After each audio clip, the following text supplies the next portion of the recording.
Welcome to Coffee with Janis and Karen. And today we're going to be starting a series in the book of Job, which is my favorite. Yeah, my favorite. He's one of my favorites. And so, so we've been studying and decided that we really just need to read the whole first chapter of the book of Job because it sets everything up. It does. It sets the stage for the story. So we're going to read, take turns reading through the first chapter of Job, and we're in the NIV if you want to read along. Okay. You want to do first? Sure. And I'll do the next one. Okay. In the land of Uz, there lived a man whose name was Job. This man was blameless and upright. He feared God and shunned evil. Oh, he had 7 sons and 3 daughters, and he owned 7,000 sheep, 3,000 camels, 500 yoke of oxen, and 500 donkeys, and had a large number of servants. He was the greatest man among all the people of the East. His sons used to hold feast in their homes on their birthdays, and they would invite their 3 sisters to eat and drink with them. When a period of feasting had run its course, Job would send and have them purified. Early in the morning, he would sacrifice a burnt offering for each of them, thinking, "Perhaps my children have sinned and cursed God in their hearts." This was Job's regular custom. One day the angels came to present themselves before the Lord, and Satan also came with them. The Lord said to Satan, "Where have you come from?" Satan answered the Lord, "From roaming through the earth and going back and forth in it." Then the Lord said to Satan, "Have you considered my servant Job? There is no one on earth like him. He is blameless and upright, a man who fears God and shuns evil." "Does Job fear God for nothing?" Satan replied. "Have you not put a hedge around him and his household and everything he has? You have blessed the work of his hands, so that his flocks and his herds are spread throughout the land. But stretch your hand and strike everything he has, and he will surely curse you to your face." The Lord said to Satan, "Very well then, everything he has is in your power, but on the man himself do not lay a finger." Then Satan went out from the presence of the Lord. One day, when Job's sons and daughters were feasting and drinking wine at the oldest brother's house, a messenger came to Job and said, "The oxen were plowing and the donkeys were grazing nearby, and the Sabaeans attacked and carried them off. They put the servants to the sword, and I am the only one who has escaped to tell you." While he was still speaking, another messenger came and said, "The fire of God fell from heaven and burned up the sheep and the servants, and I am the only one who has escaped to tell you." While he was still speaking, another messenger came and said, "The Chaldeans formed 3 raiding parties and swept down on your camels and carried them off. They put the servants to the sword, and I am the only one who has escaped to tell you." While he was still speaking, yet another messenger came and said, "Your sons and daughters were feasting and drinking wine at the oldest brother's house." When suddenly a mighty wind swept in from the desert and struck the 4 corners of the house. It collapsed on them, and they are dead. And I am the only one who has escaped to tell you. At this, Job got up and tore his robe and shaved his head. Then he fell to the ground in worship And said, "Naked I came from my mother's womb, and naked I will depart. The Lord gave, and the Lord has taken away. May the name of the Lord be praised." In all this, Job did not sin by charging God with wrongdoing. Whoa. Wow. Well, that's part of Job's problem. That's the first part. Yeah. Okay, so he has 10 kids. He's blameless. Yeah. Has riches, obviously. He's got it all. So, and then of course, Satan's not happy about that. Mm-hmm. And Satan notices that and decides it's kind of like behind the scenes things happening in the heavens that Job doesn't know about. Right. Yeah. And we have the whole story. Right. But Job didn't have the whole story.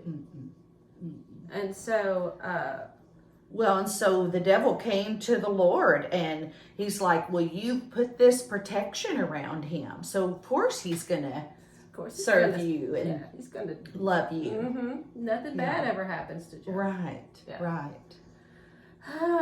So and then the bottom drops out. Yeah. Like in a day. Yeah. In a day. You know, have you ever thought about how a second can change your life? Yeah, it's true. Yeah. Right. Yeah. One second in the wrong place, you know, at the right time in the car or what have you. Right. One phone call. The next breath. Yeah. And this is a great example of it. Yes, that. for sure. Yeah. Okay. So, but it didn't work. Right. The plot didn't work. Right. Job said, well, I came here with nothing. I'm leaving here with nothing. Blessed be the name of the Lord. Yeah. Well, so Satan's like, skin for skin. So he ups his game. So then that takes us into chapter 2. Yeah. Yeah. Where the angels come again. Satan goes again. And it's the same kind of thing. Where have you been? And God's like, so have you seen my servant Job? He's like, yeah. And then Satan, is like, yeah, but if you mess with his actual physical health, right? Yes. Then the other didn't work. Yeah. So he wasn't happy about that. Right. So and so God tells him, Satan, well, you can afflict him, but you can't kill him. Yeah. And so that's what happened. So then Job comes down with these boils. Yes. And it says it's from the top of his head to the soles of his feet. So there is no comfortable place to be. Can you imagine? You can't lay down to get comfortable. You can't get in your recliner and be comfortable. Yeah, every position you move. Yeah. I mean, how many of you have ever had a boil? I mean, yeah. And it's so uncomfortable. It's not a zit. No. It's different than that. Yeah. And I was telling Allison about boils from this morning early in the kitchen. We were talking about it. Because we had boils when we were kids. Oh, yes. I don't know why. Right, I don't either. But they're about that big around. Yeah.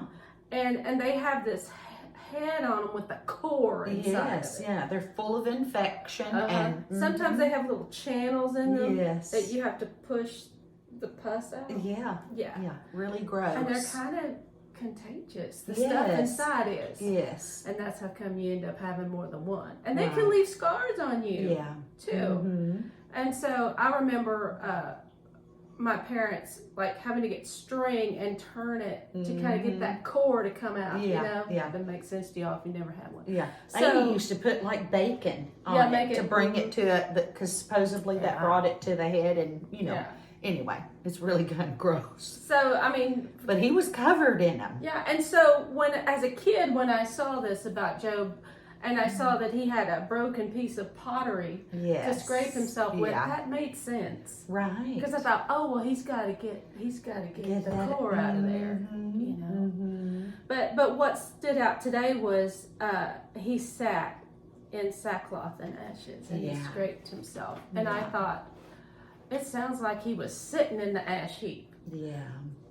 A lot of people would just put the ashes on themselves as an outward display of inner mourning, right, or repentance even. And so Job was doing that, and sackcloth is that coarse black goat skin that's just itchy. And so they put that on, and it was to depict a time of mourning or something. Mm-hmm. But it looked like to me that he was sitting in that ash heap. Yeah. That's what it looked like to me. He was. Yeah, Karen, can you imagine? I mean, if this were us, you know, having lost everything, almost. I mean, your children and you know, your servants and your livestock and your, I mean, you know, just almost everything. And then on top of that, then you're going to be covered in boils and in pain. So guess who shows up next? Well, tell us, Karen. Job's wife. Mm-hmm. Now, I have mixed feelings about Job's wife because she lost all her kids too. Right. Yeah. And everything. Yeah. Yeah. And, you know, sometimes though you feel like you got to blame somebody. Right. Yeah. And that's what she did. Yeah. Well, God's the easy one to blame too. Well, And so she said, "Are you still holding on to your integrity? Curse God and die."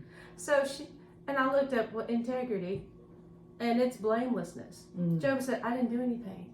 I didn't do anything to make this happen." Yeah. But she's like, "Oh, really? You're still saying that?" But she was hurt. Right. And we talked about hurt people, you know? Yeah. And so she was going through it too. But, you know, I realized today too that she was probably his caregiver in a way too. Yeah. Because a lot of I don't know how many servants they ended up with. Yeah. But, so she's having to watch not only bury all the kids, but she's having to see her husband suffer. Absolutely suffering. Yeah. And so that's hard to stand by and watch. Yeah. Well, it's easy for us on the outside to look at her and think, oh, how could you dare tell him to, curse God and die? Yeah. But, you know, in that moment, we don't know what we would feel. Yeah. So I do. And she got to the end of the story, which says something. Yeah. So anyway, but when she said that, Job said, "You're talking like a foolish woman." He said, "Should we accept good from God and not trouble?"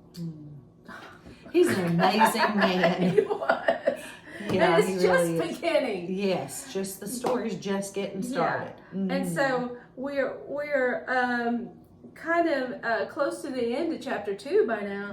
And so Job has some wonderful friends. For real. Yeah. He really does. And they hear about what has happened to Job. And they get together and they decide we're going to go be there for him. And so they do. And they all come.